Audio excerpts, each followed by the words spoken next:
We're all in the same boat. The amount of miniatures we buy far exceeds the amount of time we have to paint them. So we come to YouTube to learn how to paint faster and better. But I think we've been going about this entirely the wrong way. Today, I'm not going to teach you how to paint faster or better. What I am going to do is teach you how to trick your friends into doing that painting for you. I've come to grips with the fact that I'm probably never going to paint all of the hero models, war bands, and armies for the games that I want to play. That's never stopped me from getting excited about new models and new games. My friends over at Corvus Belli were kind enough to team up today, and they sent over models for their new edition of Infinity, as well as models for the new box set, Operation Sandtrap. You've probably heard me talk about Infinity in prior videos, and I'm hearing really good things about the new 5th edition rule set. Also, with the new 5th edition, now my favorite sub-faction JSA is its own standalone faction, so I really need to get my full warband painted. But I need something to kickstart the entire painting process for the full Sandtrap box set, and since I'm headed out for a long weekend of painting at VincyCon, I thought, why don't I outsource that painting? My plan is actually beautifully simple. Get one guy to slap some paint on a model for about an hour, and then pass that model on to the next guy. They repeat this process until all 4 painters have had their chance, and wham, we've got a finished model. But unfortunately, my friends aren't nincompoops, and if they feel like they're getting conned into painting my models, they're not going to be for it. So to them, I'm going to frame this as a painting experiment. Each painter is going to build off of what has been done by the painter or painters before him. Maybe get inspiration from the work already laid down. Maybe take the piece in an entirely different direction in order to sabotage the next painter. I honestly don't know what they're going to do, but you get the idea. And the final detail that really set the hook and allowed me to reel them in on this idea was the fact that we're going to pull together all 4 of their unique styles and painting approaches and combine them into one beautifully painted monstrosity of a mini. And to my devilish chagrin, they ate this idea up. All right, Vince, you decided to kick us off, and you were going to be the first to paint. Why did you choose to go first? That way there's the least possible pressure because somebody else has to actually then finish it and do everything else and really just deal with the wreckage I leave behind. So your strategy is to make more work for the person after you, not less. Correct. That is exactly right. Because this fig is very complicated and insanely detailed, I'm not going to pay as much attention to that as I should. That's really what's going to happen. You're just going to dry brush it? Aggressively, okay. Yes. We're going to go different directions. Could I encourage you to those are words. make interesting choices that we can all really riff off of? Of course, I will do so. Ben's like, actually, can you just do a better job?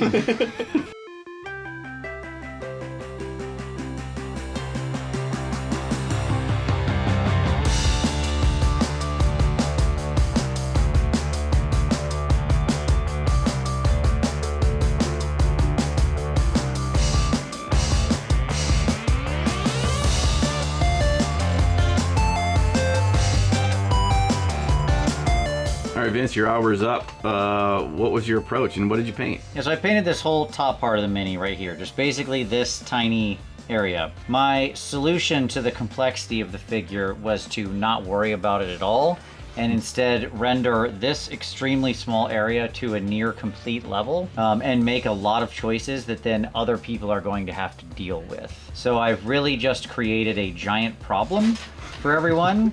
And now they're going to live in that wreckage, but I'm running away guilt-free. So what's the problem that you created? Just the colors that are here, I've made decisions that then they're going to have to compositionally deal with. Got it. So you'd rather sabotage than aid? Yeah, correct. I thought that's what we were doing here.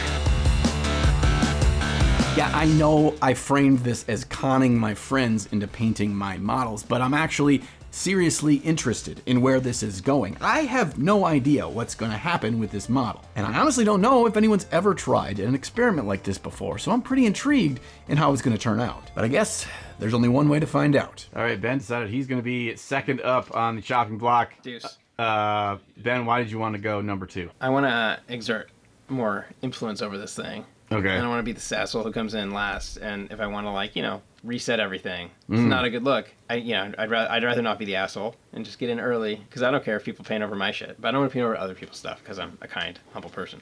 Oh, so you're not going to paint over... No, I am going to paint over Vince's stuff, but at least I only paint over one person's stuff. Oh, got it. So your general direction is his direction was incorrect, and you need to reset the clock.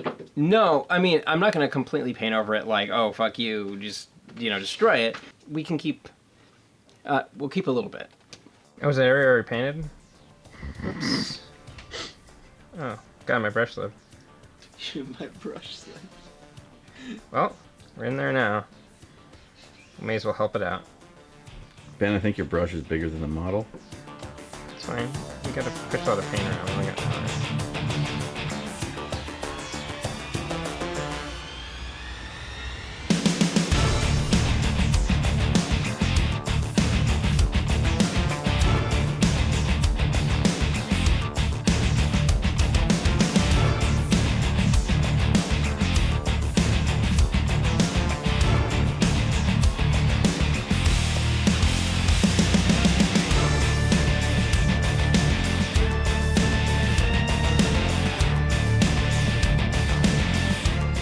All right, Ben, you used every last second of that hour, and there is exponentially more paint on this model than when you started. My approach was to attempt to respect something about what Vince did, but then, just kind of paint the model and not really be precious, and I didn't feel like I had to preserve any particular thing. There's a strong, blue line of a secondary light on the left that you've allowed go to pure black across the back. Is that leaving something open for someone else, or you're just making a difficult thing that they have to then deal with later? No, it would be really easy to continue to wrap that light around the back of the model. I'm just not interested in painting the back of this model. So if somebody else wants to spend their time painting the back of the model, that's their problem. So if you had another hour after this, if you were the next painter in line, what do you think you would work on next? Considering that this is the direction I was going in, if it was me, I would just continue refining this thing that I already started. But my assumption is that somebody else is just going to take a dump on it. One final question. If you could turn back time 1 hour and you had to repaint this thing again from where Vince left off, would you do anything differently? Or would you spend your time differently? No, I did this perfectly. All right, this is really starting to get interesting. Maybe you don't think so, but I do. Today's video is brought to us by Cobalt Keep, makers of some pretty sweet hobby gear. I've long been a fan of their magnetized bases. Those included magnets fit snugly so they never snap off the bottom of your base. And of course, I keep all of my squads in their magnetized display cases. They keep the dust off my minis, they look great on the shelf, and they make grabbing the models I need for a game and heading to the local hobby store super easy. Cobalt Keep's newest offering is their Hobby Rack desktop system. These are super slick because you can expand and rework their configuration as your painting space or paint collection changes. And that's not the only way that they adapt to your needs. They have different tops for the shelves, and each shelf is magnetized so it holds firm to your desk, but it's super easy to remove and bring over to your workspace. I use the shelves to keep track of all the paints I'm using for a particular project, so as I'm working my way through an army over the course of many months, I never forget which red I was using. And at the end of my painting session, or when I'm taking a break from that project, I just put the shelf back on the rack and my painting space stays clutter-free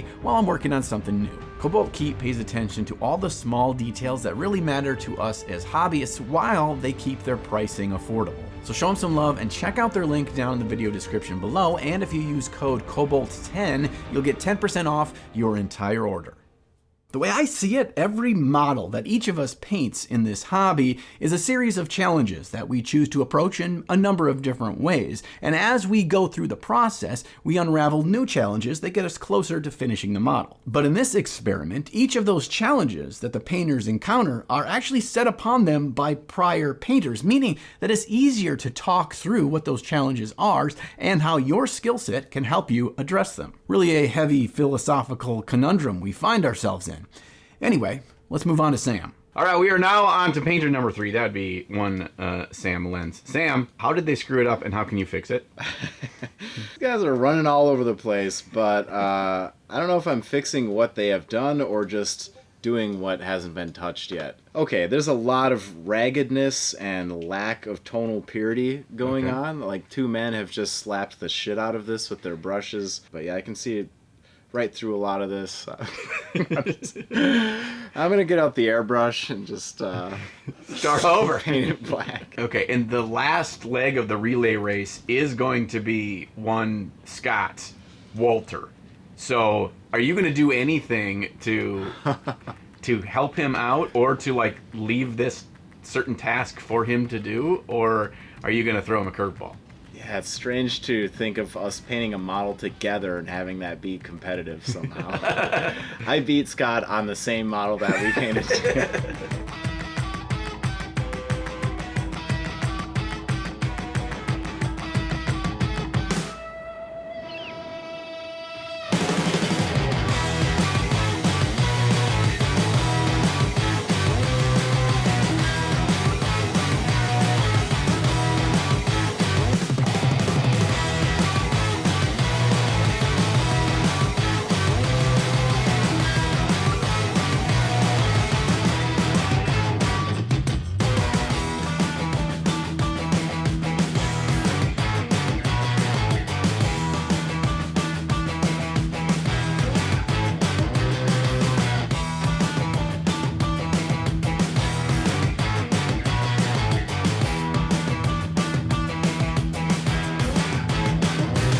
Sam, you're done painting. I mean, eating the model.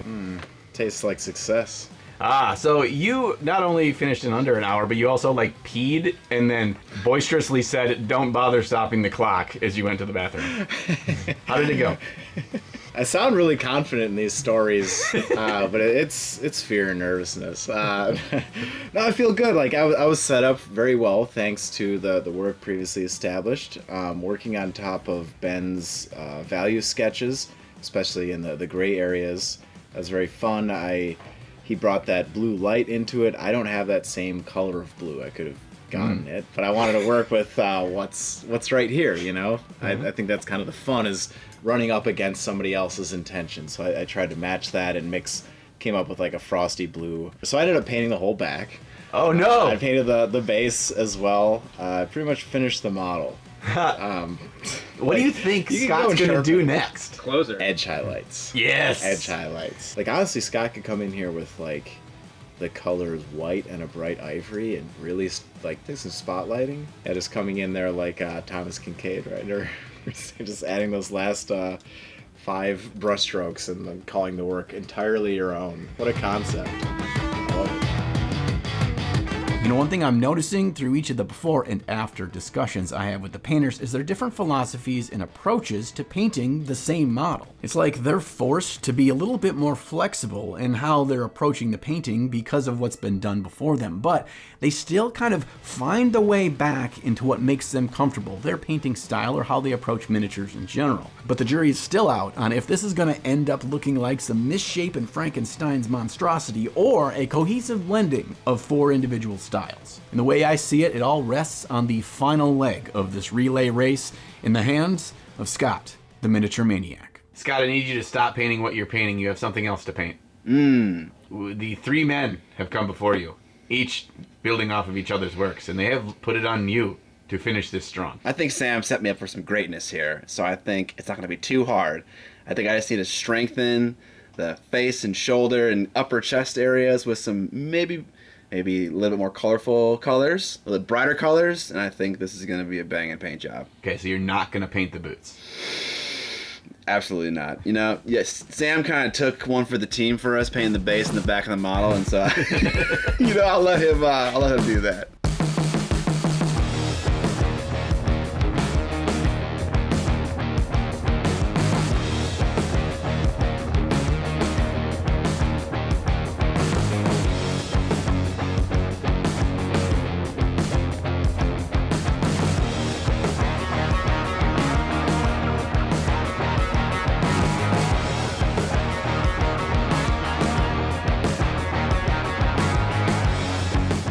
All right, Scott, your 1 hour is up. You have finished the model. Is that correct? Yes, it looks finished. Yeah, it looks like a great model, actually. Is it because of your work that it looks like a great model? I think it's honestly because of all of our work. I think the work that I did was very much so supporting what was already done and just kind of emphasizing it and making it like punchy in the important areas. It's a really unique color scheme and it looks really cool.